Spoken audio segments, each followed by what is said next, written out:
Hello Internet and welcome to PoorCenter. It's Sports Center for poor people. Every week I'll be running down the top stories in all the most popular pro and sometimes college sports in about 10 to 15 minutes. I'm talking football, baseball, basketball, hockey, football, and racing, and maybe more if I feel like it. Wow, that sounds like a lot. Guess I better get started.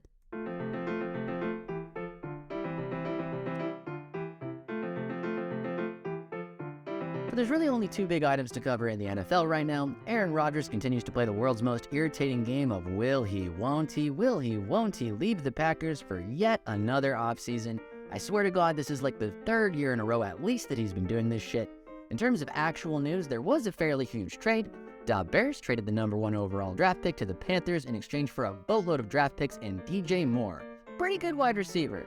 Both teams are in theory getting a pretty good deal. The Bears already have their quarterback and need to fill out the rest of the roster, while the Panthers are for sure going to take a QB since over the last 2 seasons, they have started 4 different quarterbacks ranging from mediocre to crap. As for which prospect the Panthers will end up picking, most likely it will be one of Ohio State's CJ Stroud or Alabama's Bryce Young, but nobody actually knows which one, so the speculation will continue until morale improves. That's about it for football, honestly. That's about as spicy as things are going to get until Rodgers makes up his fucking mind. Alright, now let's move on to some sports that actually have some goddamn games. Now it's true, there is no MLB baseball just yet, with the season being about 3 weeks away.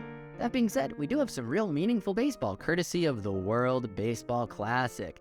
Now granted, it's still early days, but yesterday, Saturday the 11th, we had the first halfway decent ball game of the tournament. Mexico played Colombia. The game was entertaining, it was a back and forth close affair that ended in extra innings. What more could you ask for? The other big story around the WBC doesn't really concern anything happening on the field. Great Britain played its first ever game against America in this tournament, and the internet had an absolute field day with Britain's away jersey, which literally does look like it was printed the night before off of Microsoft Word. Come on guys, you couldn't do like slightly better? Looks like a prison uniform.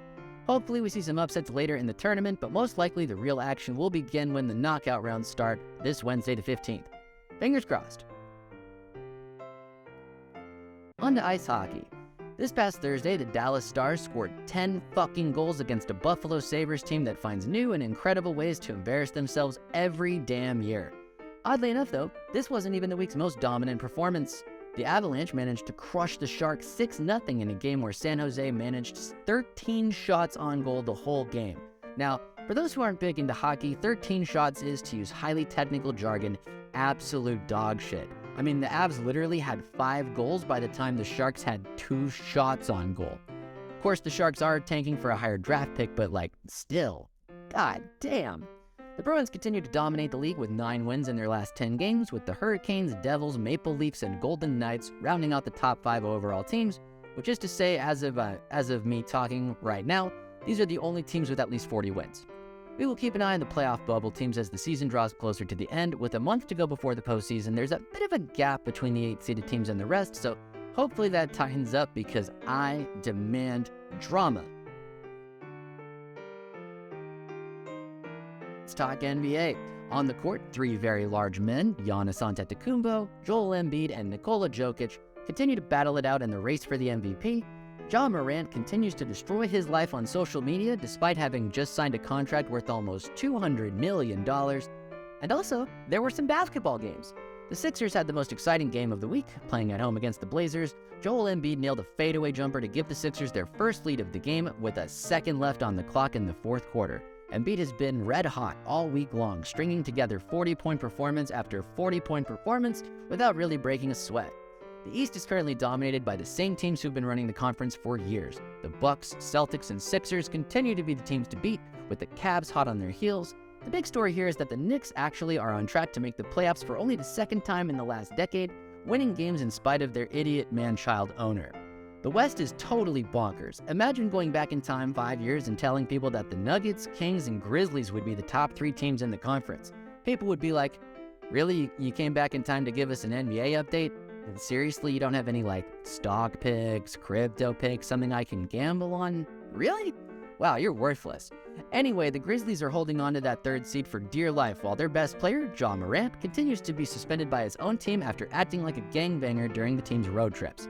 Lucky for Memphis, they are more than just a one-man band, as their team managed to dismantle the defending champion Golden State Warriors by over 20 points this past Thursday.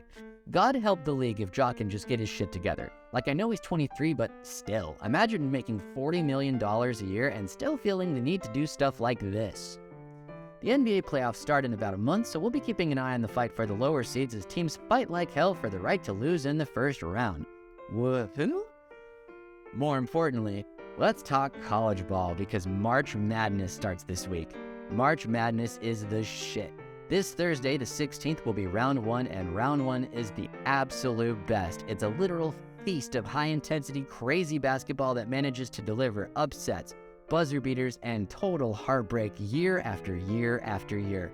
The first Thursday and Friday literally gives us 2 entire days of single elimination basketball from morning till night. There's really just nothing else like it at all. This video will be going out on Selection Sunday, so by the time you're watching this, the field will most likely be set. This season has been a particularly nutty one, even for college basketball, with no commentators willing to commit to a number 1 overall team. But a rough top 5 has emerged. UCLA, Kansas, Houston, Purdue, and Alabama lead the way, but it's an open question as to which of these teams will have to settle for a number 2 seed and a marginally more difficult path to the Final Four. UCLA has prepared for March Madness by losing the conference final in a gut-punch loss to Arizona. Bruins really love hurting their fans and alums the last few years, while Bama, Purdue, and Houston are playing their conference finals as I record. Conference titles are cool and all, but none of these teams actually needs to win in order to qualify for the big tourney. Next week, we'll have quite a bit more to talk about once the big dance actually tips off. Big sorry to anybody who has to work during those first 2 days. Okay, that takes care of the American sports. Now on to the world's game. Soccer, also known as football, since, it's actually played with the feet. In the Champions League, German juggernaut Bayern Munich knocked out oil club PSG, Chelsea knocked out Borussia Dortmund, and Tottenham were eliminated by AC Milan. Tottenham's performance was notable for being particularly pathetic. They defended well enough, conceding only 1 goal over the 2 legs. Unfortunately, they forgot to score any goals themselves. Whoopsie. In England's Premier League, Liverpool followed up their 7-0 destruction of their arch-rival Man United with a 1-0 defeat against Bournemouth. In other words, a week ago, they destroyed the 3rd-place team and then lost to the 17th-place team. Classic Liverpool. Arsenal continue to be top of the league as Manchester City chase from 2nd, while Man U and Tottenham round out the top 4 Champions League places. West Ham, Leeds, and Southampton are currently on track to be relegated, but there's still time for these teams to save themselves if they would only just stop sucking.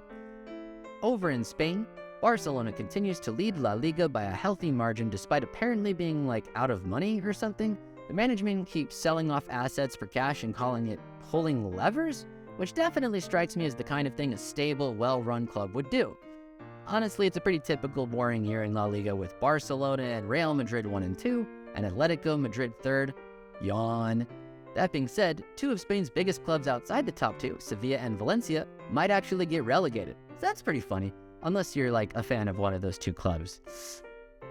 In Italy, Napoli have opened up an 18-point gap on 2nd place Inter Milan, and with 12 more games to play, they are running out of chances to blow it. However, Napoli's supporters still aren't buying it due to their team's habit of near-championship misses. Napoli hasn't actually won the league since 1990, so their fans are skeptical and pretty much in denial about being top of the league.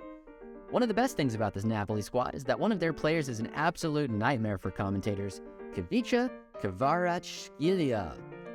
Most people just call him Kvara. This guy is making his unpronounceable name known throughout the world as he continues to dish out assists and score crazy goals. In Napoli's last match against Atalanta, he scored a ridiculous solo goal wherein he dribbled around 8 defenders before blasting the ball into the net. That kind of shit has earned the Georgian winger a new nickname, Kvaradona. As for the rest of the league, the 3rd, 4th, and 5th place teams are all within 3 points of each other, so that's fun. The battle for that 4th and final Champions League spot promises to go down to the wire. Is that so much to ask?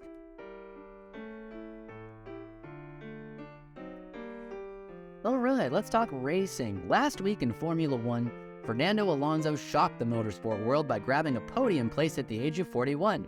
Finally, he might have made a good career decision, only took him 20 years.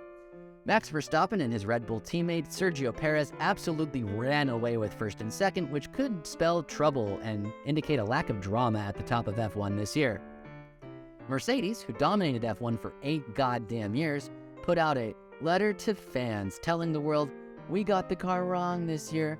We're sorry, we'll be better." Like Jesus H. Really? Was this really necessary after the first race of the year? Just shut up and take your losses like everyone else did when you were on top every year, you insufferable twats. Over in NASCAR, the Pennzoil 400 saw Hendrick Motorsports lock out the top 3 places as William Byron won his first race of the season. Everyone's favorite driver and defending champ Joey Logano managed to finish dead last after a big wreck. Later today will be the first of 2 races in Phoenix, Arizona, America's driest, hottest, dumbest city. And lastly, golf. Yup, golf still sucks. Thank you all so much for watching, and we'll see you again next week.